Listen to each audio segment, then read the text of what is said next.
Thank you very much, Rosalie. Welcome to everyone.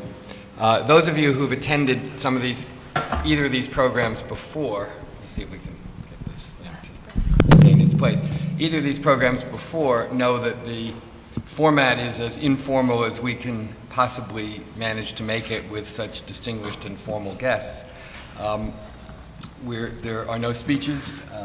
We're going to have what we hope will be as close to a conversation that we might have had this table been a dinner table and all of you not been here as we might possibly have. Let me begin by adding a word of welcome to the three of you, and starting with something that it struck me just this morning when I was reading the current issue of Metropolis, which had a piece on the city's active and fitness initiative, and presented it as one area in which a number of city agencies were working together. And in fact, if I recall correctly, all three of you were quoted in this piece. Aha, well, I did not tell him I would be asking. Just great minds do think alike, is all we can say. Let's talk about this for a minute. How did it happen? How did the agencies work together? And what kind of effect and impact is it actually going to have in the long run?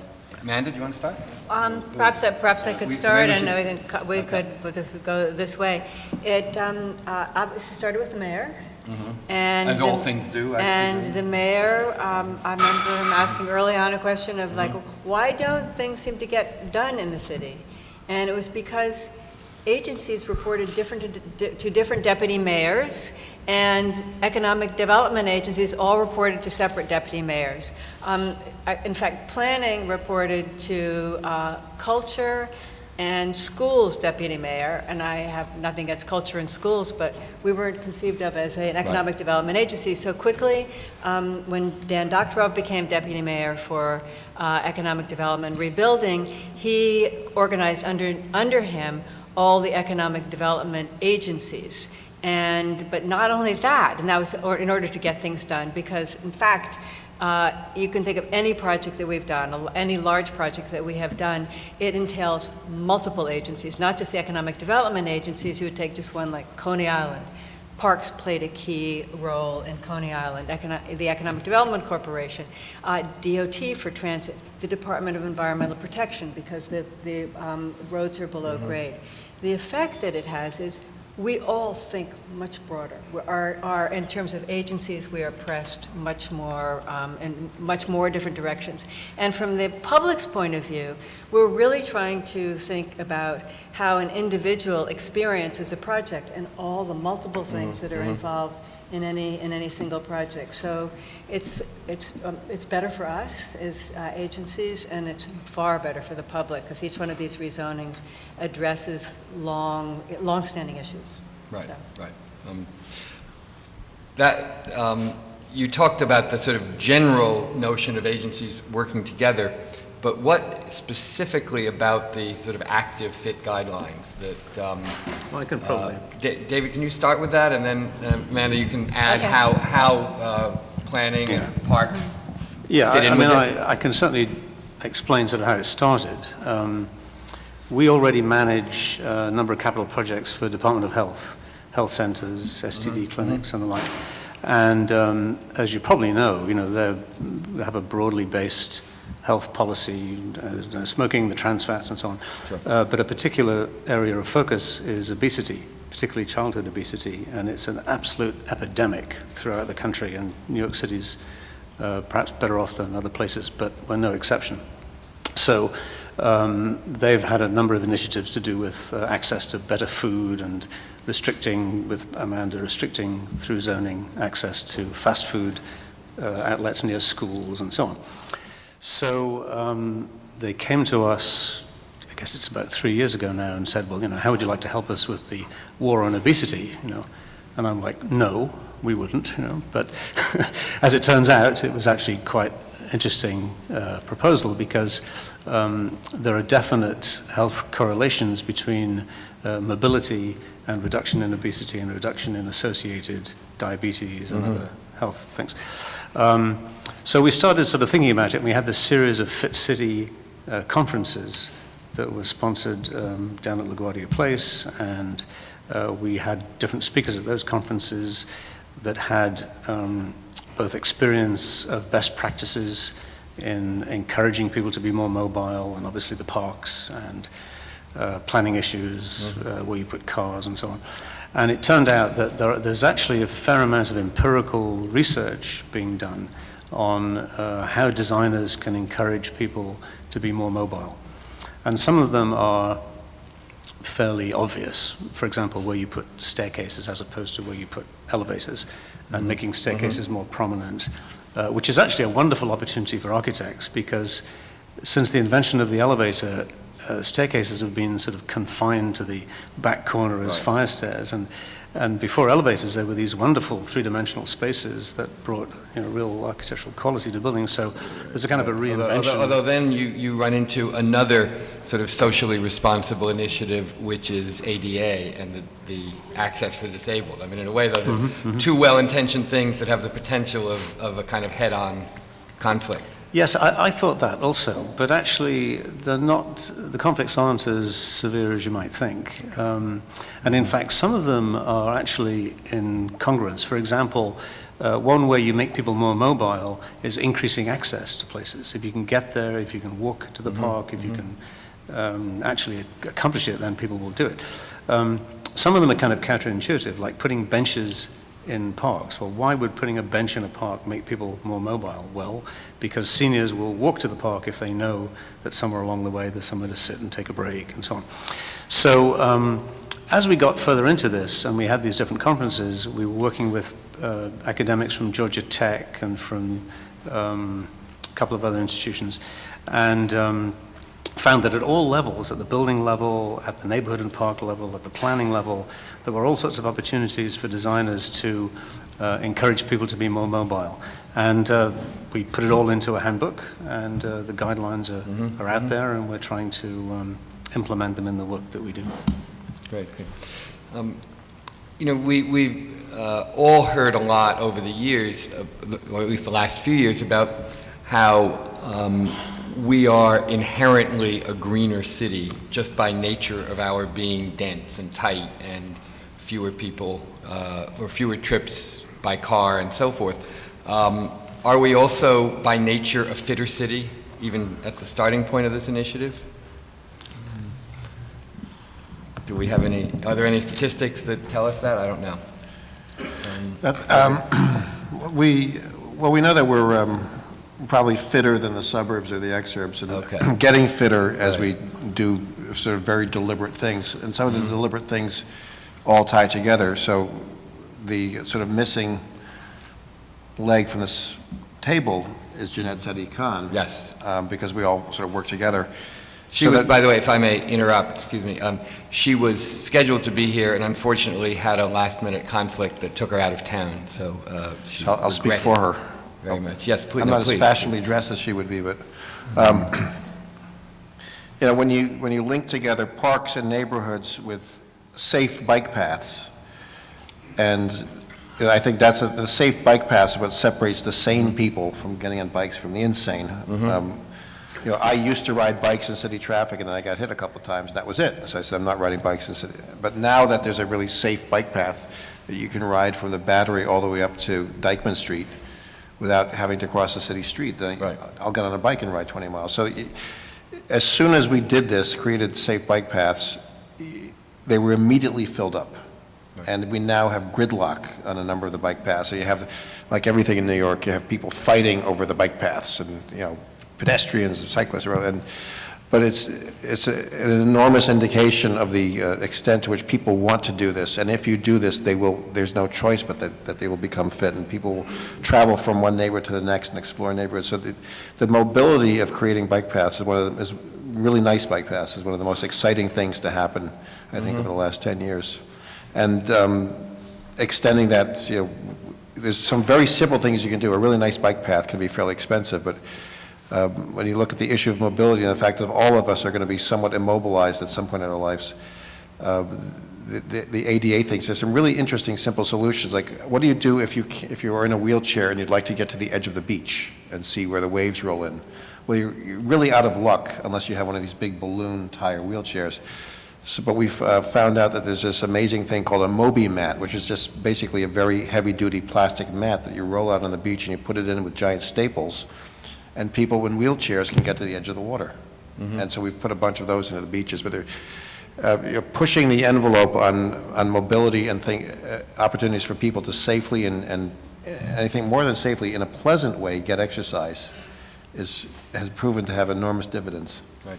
If I can just ask you to wear Jeanette Sadiq Khan's hat, if not any of her other clothing, for one more moment. How have the bike paths so far worked in terms of the amount of traffic? Not things like the Hudson River path, which I know and I use myself, and you're right, it is very crowded, but 9th Avenue, say, and 8th Avenue. Have they attracted the numbers expected and made it, and how have they impacted on traffic? And I promise I won't ask you about traffic after that. I don't want to speak for any counts. Anecdotally, because I travel around a lot by surface transportation, because there are no parks underground. Yet. Not yet. Yet. Actually, there might be one or two. I have to think about that. They're being used, where there is density, they're being used, and particularly neighborhoods in Brooklyn. If you go to Williamsburg or Greenpoint or into Bushwick, they're being used. And they're also being fought over. There's a very lively debate over a bike path along Prospect Park West. The borough president of Brooklyn, who I love, Marty Markowitz, accused Jeanette of being a bike zealot because she wanted to have bike paths going to certain neighborhoods, and then so the people started wearing buttons that said bike zealot on them. I think that they are working, and the more that they work and they're safe, there's the component that really we need to have it really work is for cyclists to start behaving better and stop for red lights and things, because they're their own worst enemy when they do that. And I'm a cyclist too, but I think people, if they want to be treated like first-class citizens, cyclists, they need to not ride the wrong way down one-way streets and not run lights and bowl people over. So I think it's working, but we have a long way to go. I think in terms of traffic, it's a comprehensive package, because you really need to have a network of bike lanes, which really are going to get you from here to there, but it's sort of a multi-pronged effort to get people out of their cars. So part of it is in providing options to the car. One is bus rapid transit, and Jeanette's doing that, and she'd be very happy that we're talking about what she's doing. That will be huge. Two is a network of bike lanes. Third is what's going through the public review now is car share, because Zipcar is not legal, and Zipcar, any of the car share companies. Zipcar is not legal? It's been operating illegally all this time? No, I just have to finish the sentence, which is not legal for them to park in many of the garages in the city. So if they're allowed to park, for instance, in residential parking garages, that's just before the commission now going to the city council. That will be a huge expansion of car share in the garages around the city. So that would be another option. And of course, the most obvious option is to make walking more pleasant. So the whole street tree initiative that Adrian's doing, we require street trees, making sure that you have active street fronts, so that people like to walk along streets. That is improving your sidewalks everywhere, sidewalk cafes. All of that contributes to a more walkable, bikeable, livable city. That's a better quality of life. And New Yorkers do, I wish I had the statistics for you, but New Yorkers do walk more than any other city in the United States, so they must be healthy. Well, we all anecdotally believe that. And we have a good transit system. Right. Is there ever a possibility that we would have a bike sharing system in New York, as several European cities do? Jeanette, she even had a demo in Union Square Park last summer. And so she would be able to tell you where it is. I know she has to raise money for it, and then she has to bid it. So that is and she has to raise the funds, and it has to be bid, and it takes a year to manufacture the bikes. But she is totally focused on it, last I heard, right? Good, okay. I mean, I suppose, a few years ago, we would have thought it was impossible to have bike lanes in New York, and here they are. So I should not, I suppose, sit here and say we'll never have bike sharing in New York. Let me now move the conversation a little bit more sort of back more literally toward the league's subject and the exhibition that was downtown and is now in Governor's Island about the evolution of the city, of the built environment of the city over the last decade. I'd like to ask each of you, really, to talk about just your own sense in a very general, sort of big picture way, how that environment has changed. We can talk in a minute about more specific programs again, but let's sort of take a step back and this exhibit looks at an enormous number of projects that have been proposed and then what has actually happened and the sort of city we thought we were getting versus the city we have ended up with. Whether or not you've seen the exhibition, I'm sure you can each sort of comment in a general way on that. So what's your big picture sense of this decade in terms of the built environment of the city, this decade that sort of began with 9/11, really, for all intents and purposes, and ends with a recession, but had an awful lot in between that was very, very, very different from either of those two things. What's the legacy? Maybe that's the better way to put this question. Let me make it more concise and say, what will be the legacy of this decade in terms of the built environment? Amanda, do you want to start? Sure, please do. Please start. I would say as you know, the zoning hadn't been looked at, maybe you don't know, since 1961. And that was very simplistic zoning, which put just broad brush, one or two zoning districts over really small scale neighborhoods like Bayside and Belrose and City Island and Throgs Neck.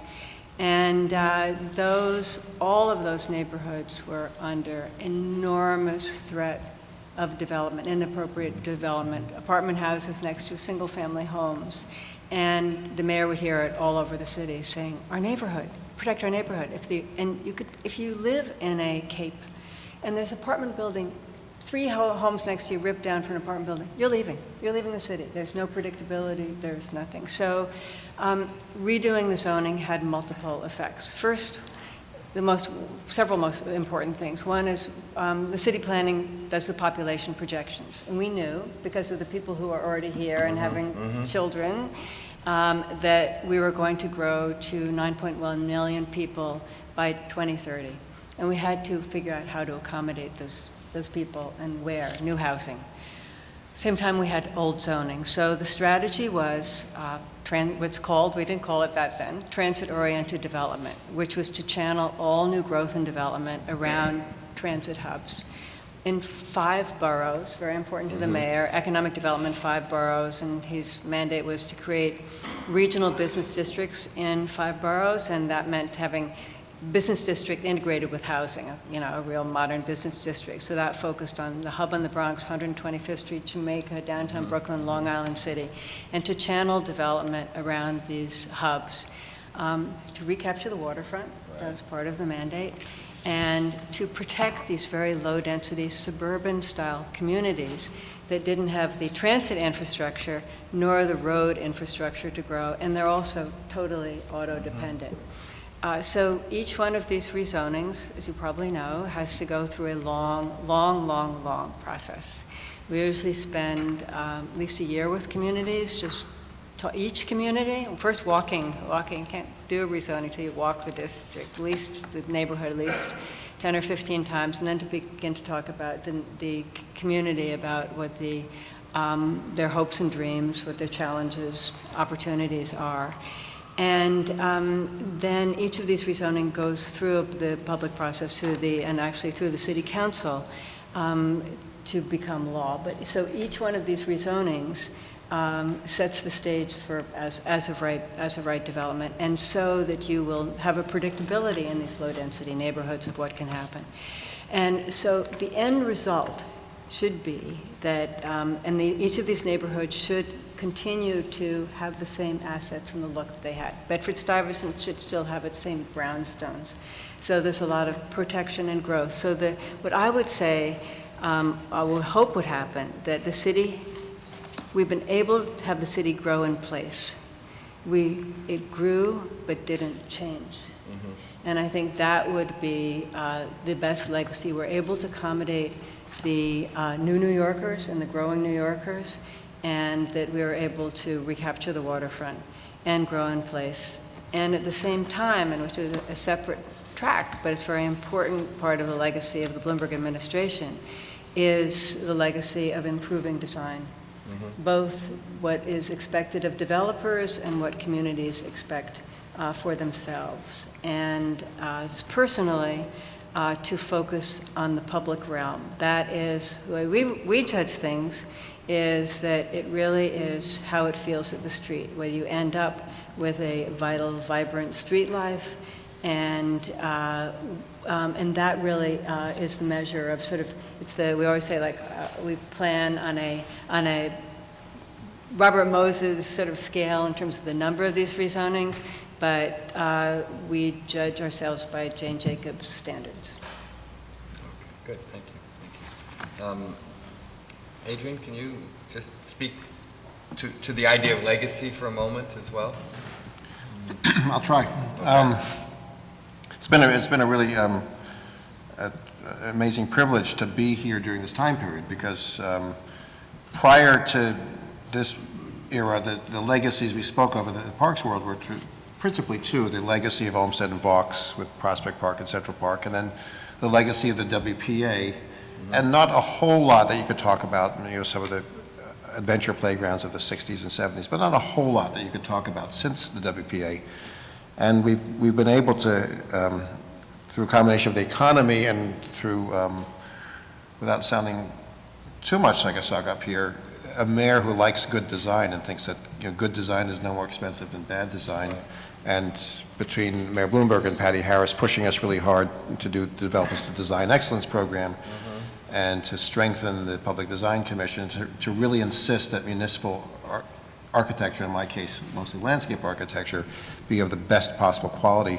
It's been a very exciting time, because we've been able to look at and appreciate and preserve the romantic landscapes of Olmsted and Vaux, and some of the proto-romantic landscapes of the architects and landscape architects of the 1930s, but also push the envelope with new park design in a very exciting way, working both with the wonderful civil service architects and landscape architects, engineers of the Parks Department. And we have 400 people working for us, and then with some amazing consultants. And I think I can say with, safely that it's been the most exciting period of park design and expansion in many decades in New York. And you just think about things that we now take for granted, that other cities are coming here, people traveling from all over the world to see the High Line, and to see Hudson River Park, and to see Brooklyn Bridge Park, and to see what we're doing at Fresh Kills and the Greenpoint Williamsburg waterfront and the East River waterfront, and along the Bronx River. Everywhere you look, there's massive parks projects. Just by coincidence, tomorrow morning,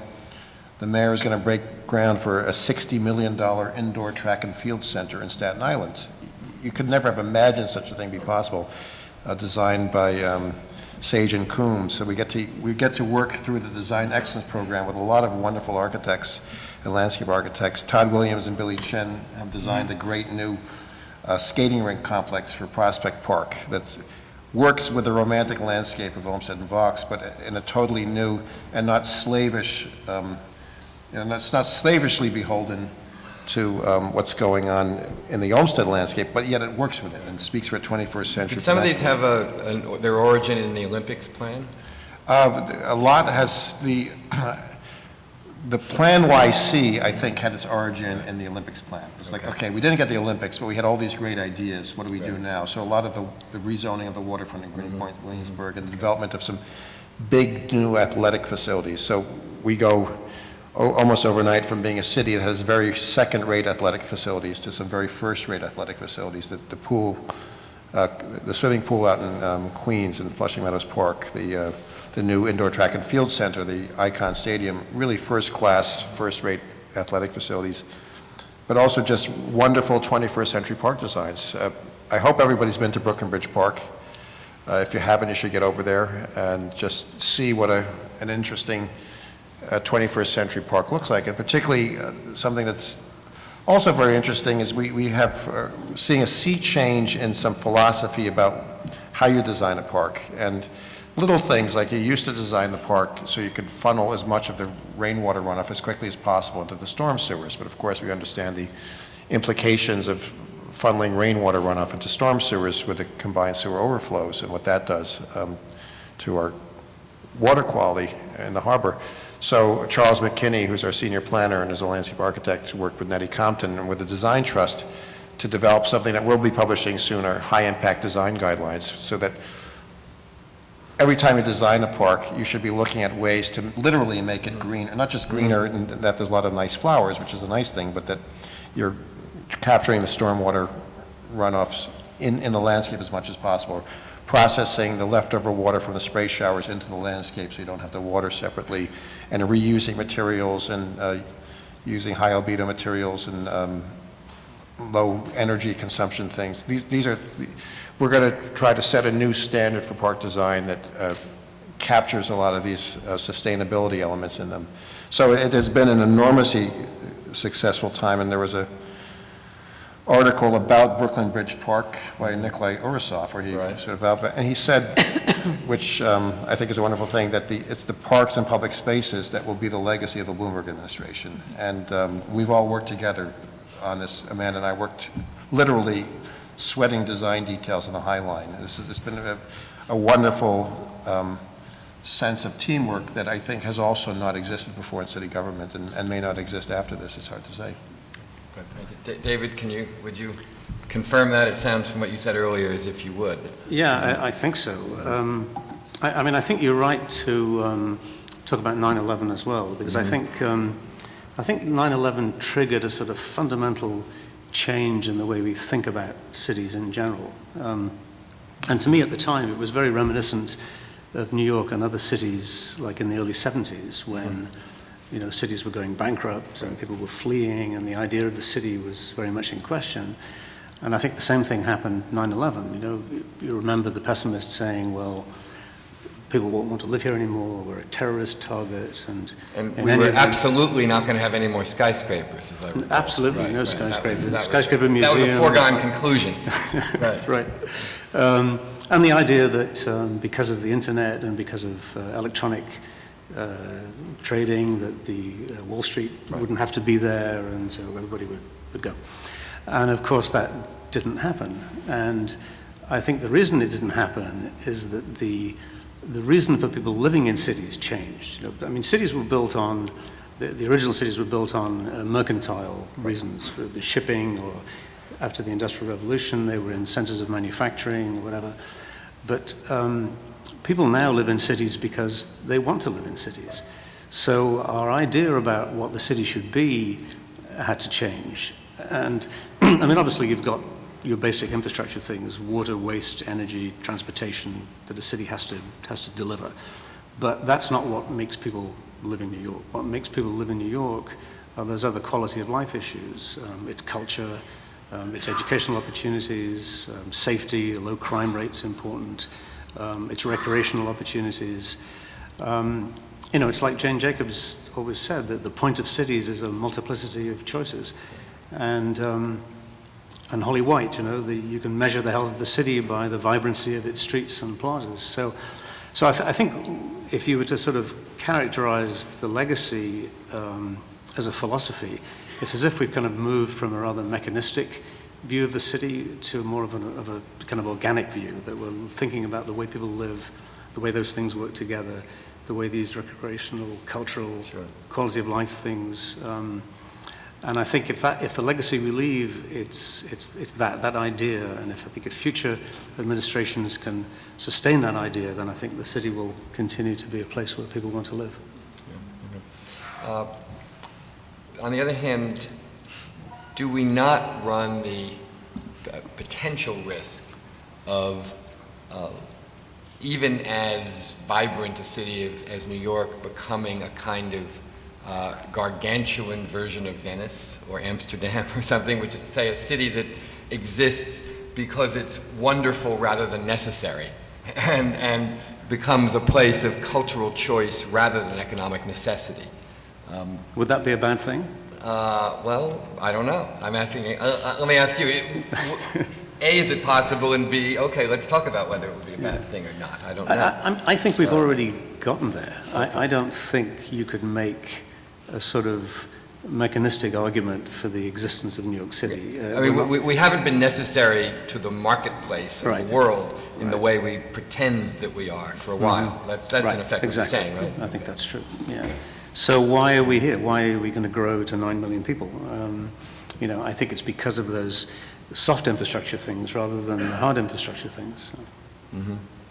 Well, I think that the thing that we have in New York that neither Venice nor Amsterdam has, and they're both great cities, is there are concentrations of certain kinds of industries that sort of make it a more vital city, along with the extraordinary importance of immigration, and being an immigration and immigrant-friendly city.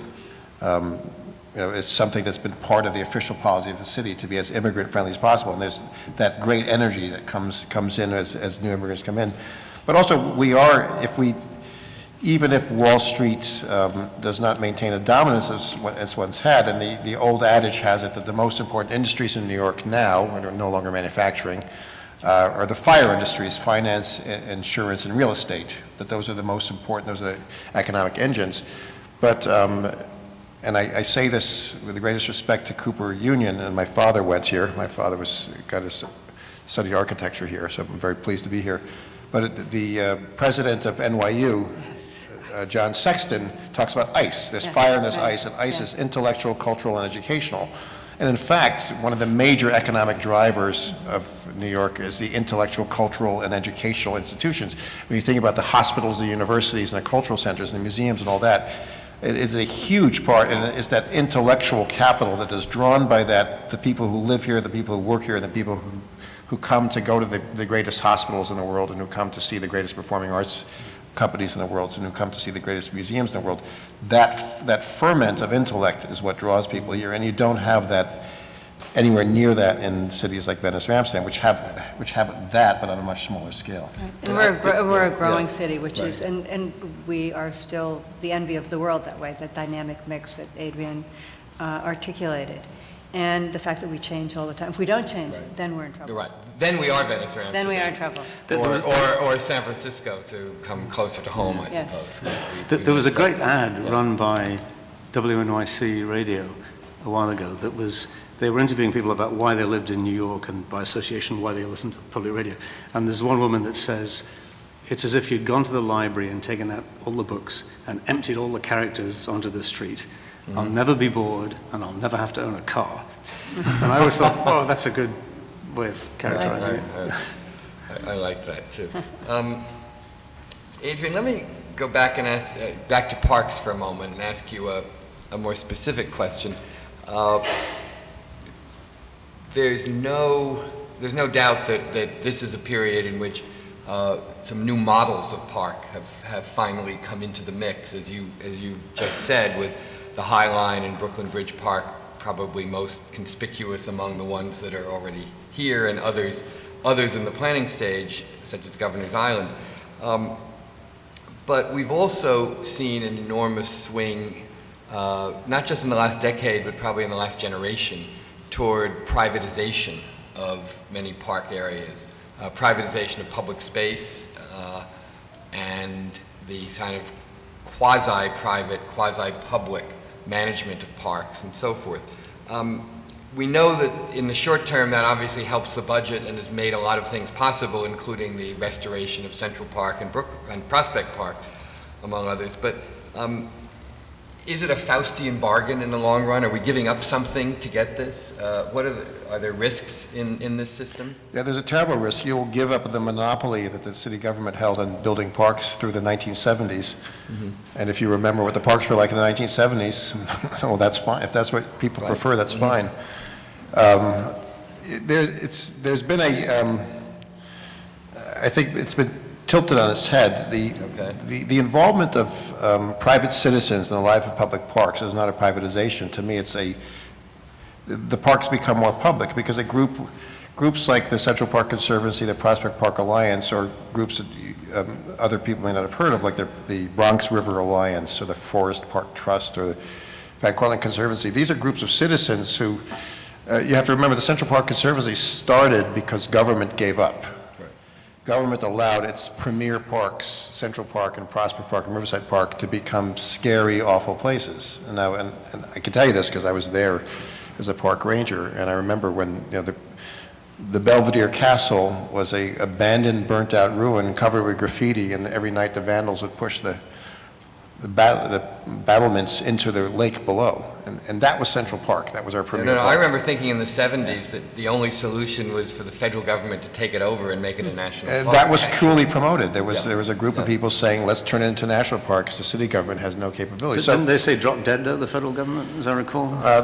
It's a good thing they didn't, because I think what happened was terrific, which was citizens rising up and saying, we think we need to do better. And what they do is they hold government's feet to the fire. And when the Central Park Conservancy, through several thousand or tens of thousands of donors, raises $25 or $30 million a year to put into the park, that means that that's money that the city government has to put into parks in the South Bronx, where there isn't going to be a Central Park Conservancy, because people come here from all over the world and say, we want to replicate the Central Park Conservancy. And I say, that's fine. As soon as you replicate the concentration of wealth and philanthropy that exists on three sides of Central Park, you can replicate the Central Park Conservancy. And that's the other thing that separates New York, I think, from a lot of other cities. It's not just the money here, and it's not just the philanthropy, which is extraordinary, but it's the willingness to engage in a civic dialogue and say that I, as a citizen, want to get involved with the life of this park. And you don't have to do it through money. You can do it by volunteering in your local neighborhood park. So it's been an extraordinary thing, and each group has given rise to the next. And the reality is that there are about 5,000 separate pieces of property that the city oversees as parkland, and there are maybe 9 or 10 that have a significant or semi-significant group raising money for it. It won't be much more than that. Right. So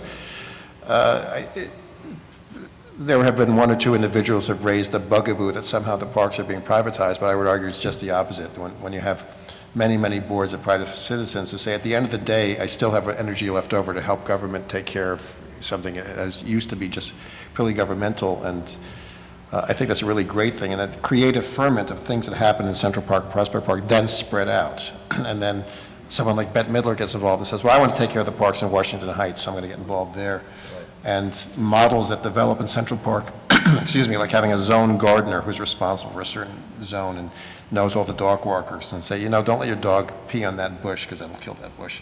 Those models have now spread out, and we have those models in parks in Harlem and in parks in the South Bronx and in Brooklyn, of having just a resident gardener who's in charge of the landscape. So it's been a wonderful thing. You have to. There is a key, though, and I think this is the key to avoiding the Faustian bargain, is that the public interest always has to be paramount. So the mayor or the parks commissioner or somebody has to say, at the end of the day, we decide what happens to these parks. The Conservancy doesn't make up the rules, and the Prospect Park Alliance doesn't enforce the rules. At the end of the day, the city has to do that. But these partnerships have been really vital. So people now come from all over the world and say, well, how can we do this in Milwaukee or San Diego or Paris or Berlin or Copenhagen? Because it's becoming very expensive to have the government do everything, and unless you tax everybody 80%, then things start to fall apart. Right. So you would say that the bottom line is that more people are sort of invested in the parks, in effect. Absolutely. When you become a donor to the Riverside Park Fund, you're going to fight for that park when this mayor and another mayor says, we're going to cut the parks budget in half because who cares about parks? They are engaged in the life of the parks in the way that they weren't in the past as fighters for the parks budget, in the way that the libraries figured out that you can never cut the library budget because so many people are engaged in the lives of the libraries.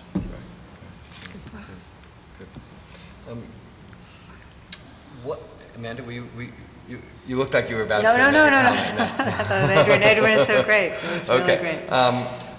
Let me ask you a question about large-scale building here.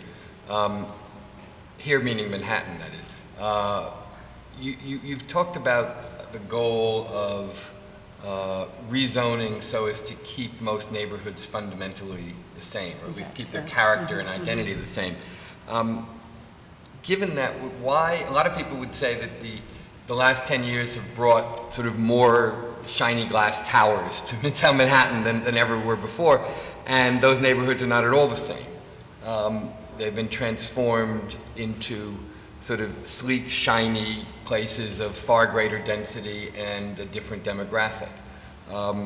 Is that something that the Planning Commission, in fact, was conscious of and guided toward, or that just happened and was permitted to happen, or what? I mean, in other words, was it active or passive, do you think? First of all, you had a real estate market that was very, very strong, let's put that way. In some ways, very good for the city. A lot of private investment, and in fact, more housing being developed.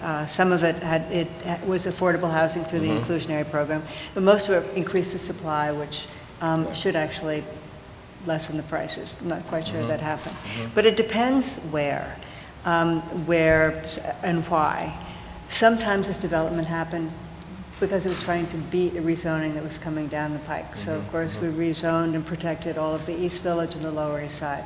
The few buildings that you see popped up and beat that rezoning. However, the Bowery, and people disagree with it, is a fantastic corridor, which has great wide corridor, great public transportation, and there are exuberant buildings popping up all over Broadway. We happen to think that's great. That is a great expression of exuberance, which is great for the city. And it's good to see the city changing. Again, cities should constantly be changing. Whether styles are good or bad, whether they'll last, that's sort of going to be a test of time. The experimentation in architecture, I think, is great for the city, and we can see what endures. A particular experimentation in architecture around the High Line, I think, has been important for the city to really keep it young and competitive. I think we've seen all over the world that people actually visit a city and look at the architecture as much as they go and look at the art or visit go to a concert. They do now, certainly. Yes, They certainly do now, and if you're going to feel like a young city that is going to compete on the global stage, which we must, if we're going to not be in, I guess, 2050, going to be preeminent in terms of the financial industry, we have to find other ways to compete. And having inventive architecture is just one component of that competitiveness. And where the zoning allows you to build very tall, that's also appropriate for the city too, to actually pierce the skyline. I think that's a great thing. So whether one likes the architecture or not, I think it's a great subject for conversation. It's like public art. It stimulates conversation, it gets communities involved and engaged in the debate about what should happen to their neighborhood. So I think it's all right. And I want to jump in to give Amanda credit. It's not that all the neighborhoods got frozen in zoning, but the city planning with the other agencies looked at hubs in some of the boroughs and said, this is a place where we can go bigger. So if you look at downtown Jamaica, if you look at other places, you can't just have Lower Manhattan be the place where development takes place, or Midtown Manhattan. There needs to be cores of development. So otherwise, all your transportation needs to force you into the middle. There need to be cores of development and jobs in the hub in the Bronx, in Jamaica Center, and in other places all around. Amanda can talk more about it, but there's a belief that we've downzoned everything and upzoned just Midtown Manhattan, but that's actually not true. Exactly. Downtown Brooklyn, subsidiary centers. Downtown Brooklyn has 38 new projects that are sprouting up around there, which is good. The last time, Amanda, you and I appeared on a panel together, it was at the Center for Architecture about the legacy of the Lindsay years, and one of the things we talked about was the master plan from 1969, now 41 years ago.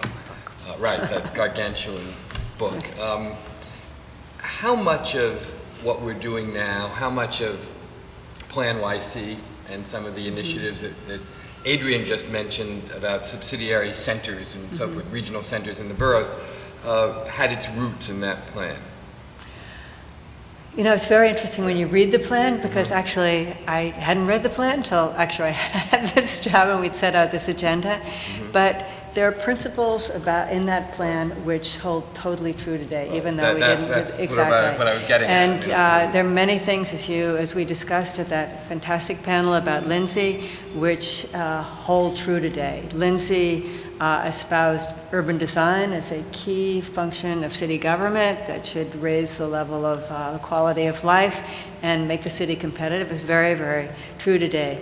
The whole idea of a comprehensive plan for the city, and many cities do a comprehensive plan, but they're not the size of New York City, and we found it much more effective to focus on a neighborhood by neighborhood basis. And strategically, in areas which I mentioned were rich in mass transit that Adrian just referred to, where we could really channel density into these regional business districts, 125th Street, downtown Brooklyn, Long Island City, Jamaica, et cetera.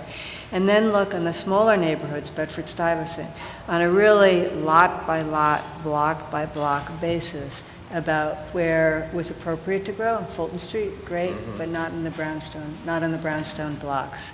So the comprehensive plan is really about a strategy, and rather than having a broad brush, which really didn't study the individual merits of each neighborhood and see what should happen. And we've done 188 neighborhoods, we've done 101 rezonings, and 1/5 of the city. We'll see how far we get. But it's very tedious, time-consuming, but it's important that we do it that way.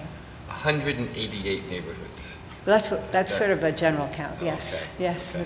that's what we usually say. Thank you. David, let me ask you a question about the city's housing initiatives, which you've been very involved in a couple of your different lives here. We're not building very much housing. Well, we don't build any truly public housing in the way we once did, because the world is different, and the federal government is different, and the budget is different, and everything else. How are we dealing with the issue of housing in the city for those who are not able to afford the market rate housing that we've been building a lot of? What are we doing, and what have we learned from the last generation, and how do we deal with the fact that we can't really afford to build the non-market rate housing that we need? You may all want to respond to something. I mean, it's been a chronic problem for a long time, and I think it's exacerbated by federal policy. I mean, if you think about post-World War II Europe, for example, in the aftermath of all that devastation, there were several things that central government decided they had to do. I mean, education, health, and housing were all considered to be so capital intensive that you couldn't expect individuals to do it, and central government did them. So European cities, for the most part, had central government single-payer health programs, they had centralized education, and they built about 50% of the assisted housing in those countries. Now, most of those European countries have got out of that business now, so they're back to sort of where the United States is. But I think because the US didn't have that recovery program and had a philosophy of laissez-faire capitalism, there was never really a housing program in this country. New York City got its 180,000 units of public housing by a sort of variety of happenstance.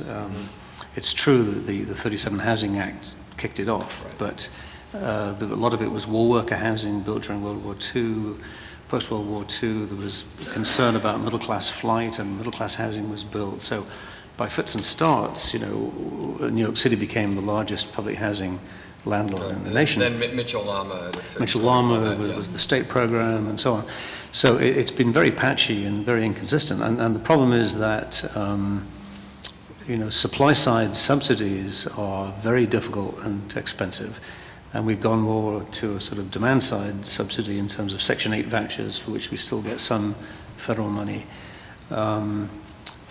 But I think I think the real estate market is such that it's very difficult for the city to come up with the capital to keep up with those pressures. And there's been a very vigorous program started by Sean Donovan and continued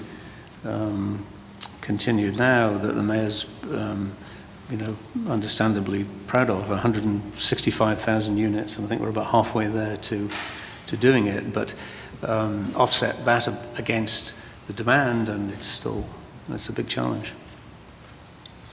Incidentally, I should say, Sorry? one thing I should add about, one sort of thing that I find a bit tragic about the public housing program is that, a lot of the housing was built in the 50s and 60s, tower in the park, rather sort of anonymous architecture. And in the last couple of decades, much more of it was smaller infill, much better designed, and then the money ran out.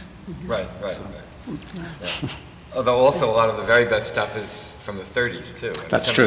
Some of the very first stuff, like Harlem River houses, right. is still Williamsburg houses. I mean, very true. Those things still look really pretty amazing. Yeah. Pretty wonderful. Amanda? I would say it's pretty aggressive. It's the most ambitious and aggressive affordable housing program in the nation. It's $3 billion, and it is 165,000 units, and they just broke ground on their 100,000 unit since the mayor was mayor, so that's pretty impressive. What, Adrian? Yeah, Sorry, just a little funny please. anecdote, tying back to my father. As a young city planner and architect who was, maybe because of this institution, was a fan of Le Corbusier, his solution for the housing shortage in Harlem was to build housing projects in the north end of Central Park. Unfortunately, it never came to pass. But he thought it would be a great idea to have the tower in the park literally be in the park, because who needed the park? For all the great things your father has done, it's lucky that one didn't happen. But you say that, but there is a sort of, a lot of the public housing sites were actually riverfront sites because they were the abandoned industrial sites. They were not valued then. Not valued at all. Right. So now we have this kind of rather poetic justice where the poorest people are living in some of the most prime real estate in the city. Right, sure. In fact, we can see that near the High Line, where there's that large housing project around 18th Street. The Elliott Chelsea houses. Chelsea houses, yeah, exactly, which is a perfect And perfect looking at example. NYCHA development, we're actually collaborating with the Housing Authority right now to look at a Housing Authority development to see how they can better integrate in the city and use some of their land that's not being fully used. So that will be a very exciting endeavor. NYCHA's looking very aggressively at greening up the housing complexes and planting lots and lots of trees in them and making them just friendlier environments, and then using them as training areas to train people in the green skills. And I was involved with judging a competition, and Charles, help me out here. What was the competition we were judging? The One Prize competition, and there was a very simple proposal to take public housing projects and take all of that green space and turn them into productive gardens, so that all the seniors could come out of the housing projects and do vegetable gardening, rather than having fenced off green space, because in most of the public housing projects, you're not allowed to go into the green space, so at least make it productive. I thought it was a wonderful idea. I think actually every year about 5 of my thesis students in architecture studio do a project like that. One of them may have submitted this proposal. Right. What have we learned about housing beyond the sort of macro question of towers in the park versus infill? I mean, are we doing anything in terms of alternate kinds of housing, of different types of housing units that are either more flexible or deal with different kinds of family units and things like that? Are we doing any of that? I think there's one very interesting project that's under construction now, and that's that Verde project in the Bronx. And Jonathan Rose Associates and Richard Datner and Grimshaw are involved in the design. But what's interesting about it is, to me anyway. How far along is that now? It's just started construction, I think. It's under construction. But what interests me about that is that traditionally our housing provision has been very siloed into funding sources. So you build market rate, you build subsidized, you build senior housing that's only for seniors, you have different income groups, there's never any retail because that's another program and so on. So you get this very sort of siloed development. What's interesting about Via Verde is that it's a real neighborhood all in one piece, that there's mixed typology, there's mixed income, there's recreational, there's community facilities, I think there's even some retail, isn't there, Amanda? There's some retail in Via Verde. Gardens. Which to me is the way you should really do it. And I don't know quite how they pulled that off, but it's the right way to go, I think. Right, good. In just a moment, we'll open this up and bring in any of you who want to join the conversation with some questions. Before we do, let me just ask one other question of the three of you. There were some taped interviews done as part of the Architectural League exhibition, and people were asked a number of questions that are shown in kind of a tape loop as part of the exhibition. Let me ask each of you to respond to one of those very quickly, which is, how will New Yorkers look back on this period 50 years from now? Any thoughts? I mean, if you had been just the person on the street interviewed for this, what would you have, as an anonymous person, have said to the Architectural League? Well, I would hope they would talk about the waterfront. Okay. And how the water's edge is very much a part of New Yorkers' daily lives. I hope that they will talk about how we, and they might not use these words, integrated sustainability and planning, that we actually thought about where the city should grow. And I hope they will think about just the quality, I think they will say this, the quality of life in the streets that we have, and this is a lot of what Adrian's working on too, is that, and David, it's integrating more nature into the streets. They're more walkable. There's a better quality of life. There's a lot of, they're going to say it's safer, because the mayor's very much, you can't, I think they're also going to say 5 boroughs, very important. That's probably my first thing. Okay. 5 boroughs, that it's because the city's safer, and because we're paying attention to schools and other things, but it's safety. This is a 5-borough city. 8 years ago, it was really a 1-borough city. Neighborhoods that you would not even think of living in: Port Morris, Throgsnick, Norwood. All these neighborhoods now are immensely desirable neighborhoods, so I think that's really important. And this focus, this Plan-YC focus on quality of life, cleaner air, cleaner water, being closer to nature for generations to come. I think it's that's what I would hope they would say. I know, I listened to actually all of those. Oh, you did? Okay, I did, good, I listened to them. They didn't say all that. Well, that's why you're saying it. That's why I'm saying Adrian, it. On the 50th anniversary of the WPA stuff, we did an exhibition and at the Arsenal, and I marveled at the sort of scale of intervention and the courage that it took. And he said, we'll never do that again. We'll never build at this scale because we'll never have the money, we'll never have the vision. We're so hamstrung by regulations, we'll never be able to build what they built. And in certain cases, we won't. I mean, we can't. When you wanted to build the West Side Improvement in 1937, you simply filled in the Hudson River. You can't fill in the rivers anymore. So that will never happen again. But I would agree with Amanda that I think if you, the single greatest accomplishment of the last 20 years, and I'll expand it to 20 and give credit to the people who fought for it, the visionaries 20 and 30 years ago, is the taking for the first time of the waterfront and opening up to the people, because people say we've retaken the waterfront. Well, we never had it. When the Dutch came here in 1624, they immediately turned the waterfront into places for wharfs and slips and warehouses, sure. And the waterfront became where you did business. Well, pretty much every city did that. Yeah. I mean, we were not alone in that way. And there was an interesting, so for the first time giving the waterfront to the people primarily for recreational purposes. And I think that's the big accomplishment of the last part of the 20th century, the first part of the 21st. I also like to think that 50 years from now, they will have just completed turning Fresh Hills landfill into a 2,000-acre park. That's huge, right? Because it will take that, no, it really will take that long, because the garbage literally has to settle before you can build on it. And talk about environmental regulations, it is the most complicated project. Joshua Laird, our director of planning, will be a great-grandfather by the time this project that he started working on 10 years ago has come to fruition. I'm sorry, Assistant Commissioner for Planning, I promoted him.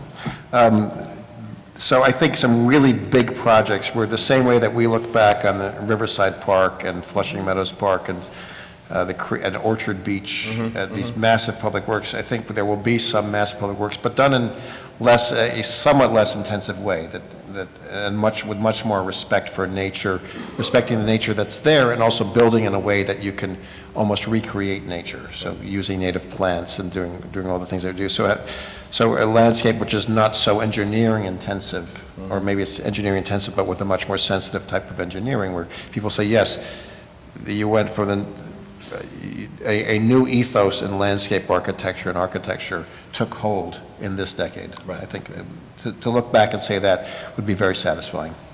That's great. David, you have, what would you say if you I interviewed for that tape? I hate to be pessimistic, but I think we're at a real crossroads here. I mean, I just read in the paper today that this week, 77 people drowned in Moscow. It was so hot, they all jumped into the river and drowned. I was recently in London, China. I mean, the planet is definitely heating up at an alarming rate. And I think that 50 years from now, we could either be, like Ridley Scott's vision of the future in Blade Runner, where it's sort of permanently dark and raining due to climate change, and people are moving to off-world locations to get away from it, or we could fix it, and we could have a city that's cleaner and sustainable and zero carbon and so on. But it's not looking good right now. And one of the interesting things about the cities, I think, is that because of the failure of policy at the state and the federal and the national level, not only in the US but in other countries, it's the cities, the mayor's relationship with other cities on those climate issues, on various other issues too. It's the cities that are having to step up and take the lead because these problems are so insoluble at the sort of global level. So it's not looking good, and I think what we do in the next few years will determine what we're going to be, people will be saying 50 years from now. Right. No, I think that's absolutely And right. I Well think said. just to add on that, little sparkles of hope, I don't know if you got to see the Rising Currents exhibition at MoMA, where they got 4 or 5 architectural teams and landscape architects to look at, okay, what is that city of the future, and how do you deal with the issues of the fact that And to sea respond to levels may changes in rise? sea level, yes. And some really interesting ideas about making Lower Manhattan permeable and reintroducing the concept of slips, because the water needs to go in and out, and you can't just simply dump the water and the water's going to rise. So some very exciting ideas about what would happen over by Staten Island and the harbor.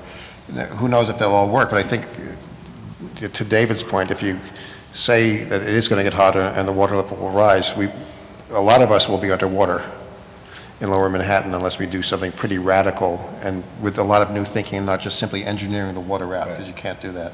But the fact that we have a city administration that takes these ideas seriously, whether or not they ultimately happen, is very different from where we once were. I think it's fair to say, no? I think so.